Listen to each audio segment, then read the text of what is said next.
Okay, I have another bonus message coming through today. So, this one is around the idea of the theme song from Cheers, the chorus, where it goes, let's see. Sometimes you wanna go where everybody knows your name. Doon, doon, doon, doon. And they're always glad you came.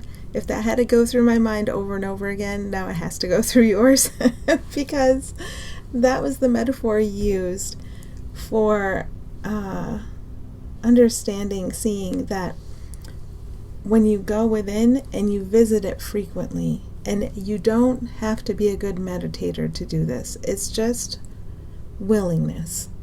So if you have the willingness when you feel disturbed to acknowledge it to yourself, to find one thought you were thinking, to set that thought down with intention, and to turn toward a substitute thought. Like today, I'm trying to remember what it is. Let every voice but God's be still in me. It doesn't have to take that form, but some form of very consistent, dedicated reorientation.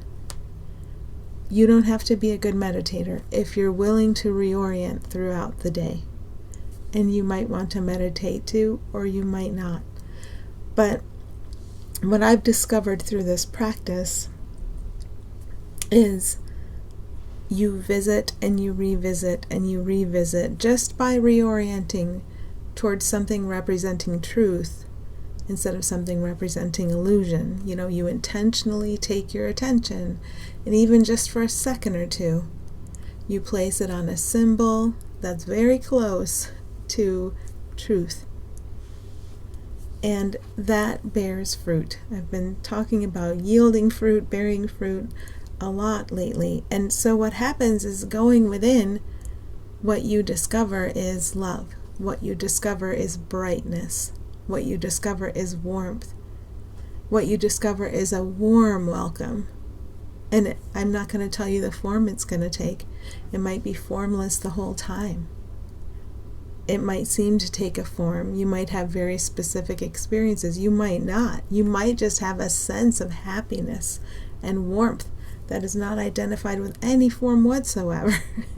It's probably different for everybody. But you understand that this inner place is where everybody knows your name, and it's not a name as we know it in this world. And they're always glad you came, and they kind of want you to stay there and wake up and see that you're at home with all of them forever. And they're so happy that you are waking up and that you put some small amount of effort toward emerging out of your dream and acknowledging that it's your dream.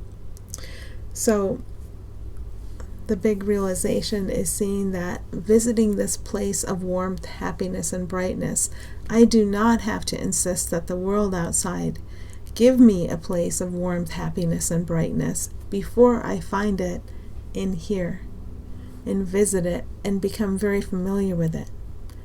And now I can allow every situation I be in, that I am in, to be a mirror for me of this warmth, of this brightness, of this welcome, because I know how connected I am to every being. I know that all beings love each other permanently, despite any experiences. You can't shake off this stuff once you've gone in and visited enough. You remember more and more. So no situation would present a problem because the situation is the mirror. And we learn how to allow any situation to become the mirror of this place where everybody knows your name and they're always glad you came. It's not like people are obligated to be nice and recognize you and be kind to you. It's like you're finally willing, or I'm finally willing, to recognize the deep purity of their being, to see how loving their being is and always has been and always will be. I'm not talking about persons. Ego judges persons.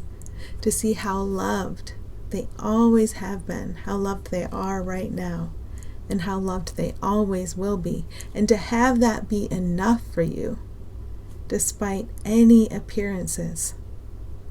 And then the appearances get a chance to fall in line in a direct reflection of this warmth and beauty we find by looking in, away from ego's judgments, in to where we're all joined in beingness as one. We keep looking. And if it's only for a second at a time, it's okay, because it will bear fruit. So no one has to be a champion meditator. You just have to have a willingness to look toward the true source of actual love. Not love that can fade, not love that ego says is love, not love that's here today and gone tomorrow, not love for a person. I mean love. I mean what you are.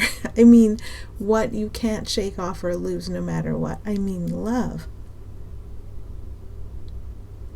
So seeing that and understanding, somehow we have this job here to allow absolutely everything to transform into a reflection of what we find inside and what we begin to see in everyone and everything. And this is possible, but we have no idea how. And the how and the when and the why and the where has nothing to do with any thought ego would ever give me ever. Okay then. So here we are in the middle of this. It's a very deep opportunity. It's a very beautiful opportunity, and it's no burden, and it's nothing that an ego has to do. It's something we learn to remember in joy. It's something we learn to allow in joy, because we're finally willing to forgive everything, meaning to look through the surface of what was never there, even though my ears and my eyes are telling me it's there right now, to what never left, what has always been here. And that's what's here for everybody today. Okay, thank you.